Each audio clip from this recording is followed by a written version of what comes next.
आज मैं आपको बताऊंगा कि कोलकाता रेप केस में दरिंदे ने 4 घंटे तक महिला ट्रेनिंग डॉक्टर के साथ सेमिनार हॉल में क्या क्या किया है।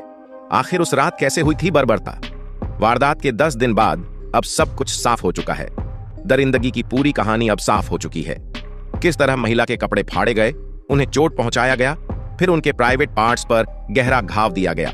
सबका सब खुलासा अब सीबीआई के सामने हो रहा है। महिला डॉक्टर को चिल्लाने से रोकने के लिए क्या क्या किया गया, दोनों आंखों, मुंह और प्राइवेट पार्ट से खून क्यों बह रहा था।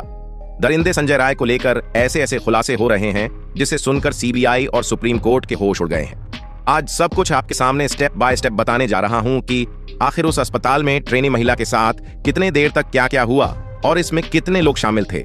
40 मिनट तक महिला ट्रेनी डॉक्टर के साथ जो हुआ उसे कमजोर दिल वालों को नहीं सुनना चाहिए। लेकिन आगे बढ़ने से पहले आप सभी के लाइक और कमेंट के लिए शुक्रिया। इस वीडियो के लिए एम करते हैं 10,000 लाइक्स। सबसे पहले मैं आपको बता दूं कि बलात्कार के एक दिन पहले दरिंदा संजय ने महिला ट्रेनिंग डॉक्टर को किसी खूंखार जानवर की तरह क्यों घूर रहा था। वह दारू पीने के बाद जमकर अश्लील फिल्में देखी, कोलकाता के रेड लाइट एरिया में गया और फिर जो हुआ उसे सुनकर सुप्रीम कोर्ट से लेकर सीबीआई तक हैरान है।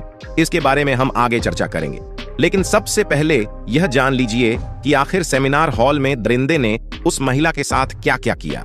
सेमिनार हॉल में महिला डॉक्टर को चुपचाप गहरी नींद में सोते हुए देख दरिंदा संजय उस पर कूद पड़ा।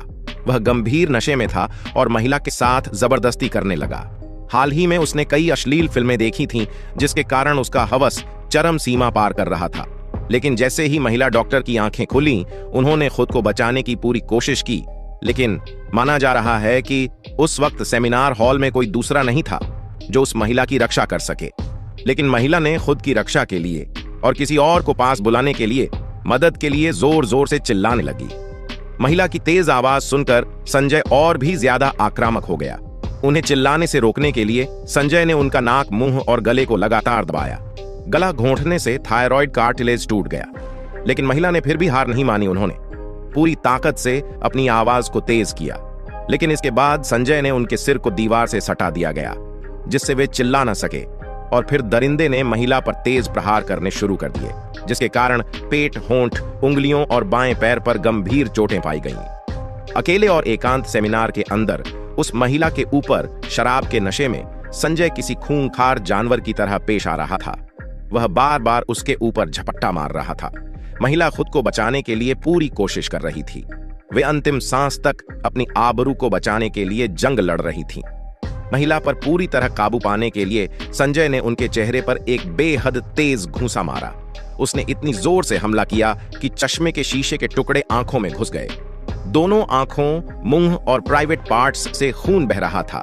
संजय ने अपने नाखून से महिला के चेहरे, शरीर और कई अंगों पर गंभीर चोट दिए थे, क्योंकि महिला के चेहरे पर आरोपी के नाखूनों से बने खरोंच के निशान मिले हैं। इससे पता चलता है कि पीड़िता ने खुद को बचाने के लिए काफी संघर्ष किया था। इसी कारण ममता बनर्जी ने मोदी को पत्र लिखा है और ऐसे दरिंदों को सिर्फ 15 दिनों के अंदर फांसी पर लटकाने की मांग की है, ताकि इनके हौसले को तोड़ा जा सके और देश में दोबारा ऐसी जघन्य अपराध देखने को ना मिले। लेकिन दुर्भाग्य से उस सेमिनार हॉल में कोई सीसीटीवी कैमरा मौजूद नहीं था जो इस पूरे घटनाक्रम को कैमरे में कैद कर सके या उनकी मदद के लिए कोई मौके पर पहुंच सके और सीबीआई को सबूत जुटाने में मदद कर सके। लेकिन इसके बावजूद भी सब कुछ साफ हो रहा है।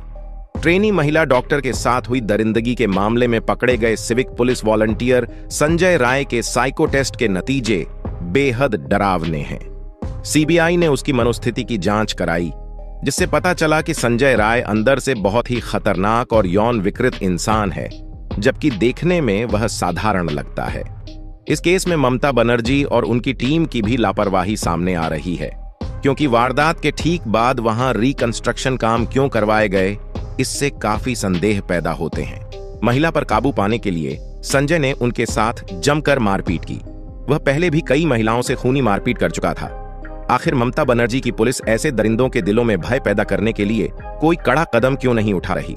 महिला को बुरी तरह टॉर्चर करने के बाद उसने बलात्कार किया, और यह बलात्कार कोई मामूली रेप केस नहीं था, बल्कि एबनॉर्मल सेक्सुअलिटी और जेनाइटल टॉर्चर के कारण ट्रेनी डॉक्टर के प्राइवेट पार्ट्स पर गहरा घाव पाया गया। इसका मतलब है कि बलात्कार करते समय संजय आदमी नहीं बल्कि जानवर बन गया था। इससे यह साफ हो जाता है कि दिल्ली के निर्भया कांड के बावजूद ममता बनर्जी की पुलिस सतर्क नहीं थी और अपराधी खुलेआम तांडव मचाने के लिए शहर में घूम रहे थे। सीबीआई के लिए सेमिनार हॉल सबसे बड़ा रहस्यमयी स्थल बन गया है।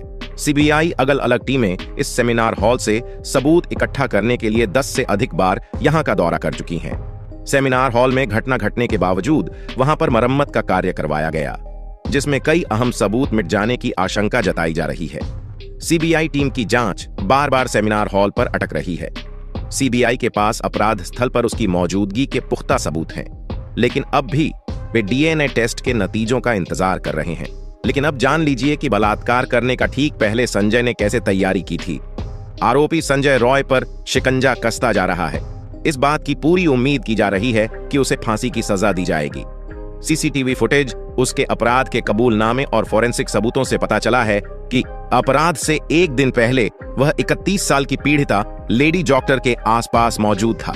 कोलकाता पुलिस की पूछताछ के दौरान आरोपी संजय रॉय ने कबूल किया कि उसने अपराध से एक दिन पहले 8 अगस्त को पीड़िता को चेस्ट मेडिसिन वार्ड में देखा था, यानी वह एक दिन पहले से ही किसी शिकारी की तरह महिला का पीछा कर रहा था। वार्ड के सीसीटीवी फुटेज से यह भी पुष्टि होती है कि रॉय की अस्पताल में आसानी से पहुंच थी।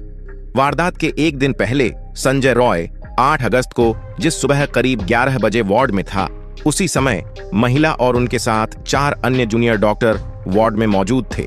सूत्रों ने कहा कि सीसीटीवी फुटेज में रॉय को डॉक्टर की ओर घूरते हुए देखा जा सकता है। लेकिन अब जान लीजिए कि वारदात के ठीक पहले वह कोलकाता के रेड लाइट एरिया सोनागाछी क्यों गया था। संजय रॉय अपने एक दूसरे साथी के साथ 8 अगस्त की आधी रात के बाद सोनागाछी गया था। यह उत्तरी कोलकाता का रेड लाइट एरिया है। पता चला कि इस रात को आरोपी रॉय ने शराब भी पी रखी थी। सोनागाछी पहुंचने पर रॉय का साथी वेश्या के घर में घुसा, जबकि संजय बाहर खड़ा रहा। सोनागाछी के बाद ये दोनों रात करीब 2 बजे दक्षिण कोलकाता के एक और रेड लाइट एरिया चेतला में गए और यहां भी वही घटनाक्रम हुआ। आरोपी संजय ने नशे की हालत में वहां से गुजर रही एक महिला को भी छेड़ा। उसने एक महिला को फोन करके उसकी न्यूड पिक्चर भी मांगी। संजय रॉय का साथी किराए की कमर्शियल बाइक लेकर घर चला गया, लेकिन संजय अपराध को अंजाम देने अस्पताल पहुंच गया। संजय को सुबह करीब 3:30 बजे आरजी कर अस्पताल के ट्रॉमा यूनिट के आसपास घूमते हुए देखा गया। संजय नशे की हालत में ऑपरेशन थिएटर में दरवाजा तोड़कर अंदर घुसा। वह सुबह करीब 4:03 पर अस्पताल के इमरजेंसी वार्ड में पहुंचा और फिर सीधे तीसरी मंजिल पर सेमिनार हॉल में चला गया। पुलिस पूछताछ के दौरान संजय ने कबूल किया कि उसने ट्रेनी डॉक्टर को तब देखा जब वह गहरी नींद में थी। सूत्रों के मुताबिक उसने पुलिस के सामने कबूल किया कि वह उस पर कूद पड़ा और उसके साथ बलात्कार किया। क्राइम वाली रात, वारदात के ठीक पहले करीब 11 बजे संजय रॉय शराब पीने के लिए अस्पताल के पीछे एक जगह गया था और वहां शराब पीते हुए वह अश्लील फिल्म देखी। पुलिस सूत्रों ने यह भी बताया कि रॉय उस रात कई बार अस्पताल परिसर में घुसा था। 8 और 9 अगस्त के दौरान संजय रॉय अलग अलग बहानों से कुल 4 बार आरजी कर अस्पताल के अंदर गया था। इनमें से 3 बार तो वो अस्पताल के अंदर घूम फिर कर राउंड लगाकर बाहर निकल आया, लेकिन चौथी और आखिरी बार जब वो अस्पताल से बाहर निकला तब तक उसके हाथों ट्रेनी डॉक्टर का रेप और कत्ल हो चुका था। जैसा कि हमने आपको बताया कि संजय रॉय वारदात वाली रात क्राइम से ठीक पहले अस्पताल के पास ही एक रेड लाइट एरिया में भी गया था और वहां लौटते हुए उसने रास्ते में भी एक लड़की से छेड़छाड़ की थी।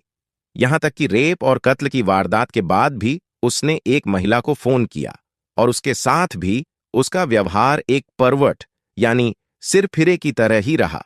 इससे यह पता चलता है कि उसकी हवस की भूख कोई मामूली नहीं थी। ऐसे लोगों के साथ क्या करना चाहिए, अब अपनी राय नीचे कमेंट में बताएं। इस वीडियो में फिलहाल इतना ही। आप देख रहे थे जी फायर। कल फिर मिलेंगे। धन्यवाद।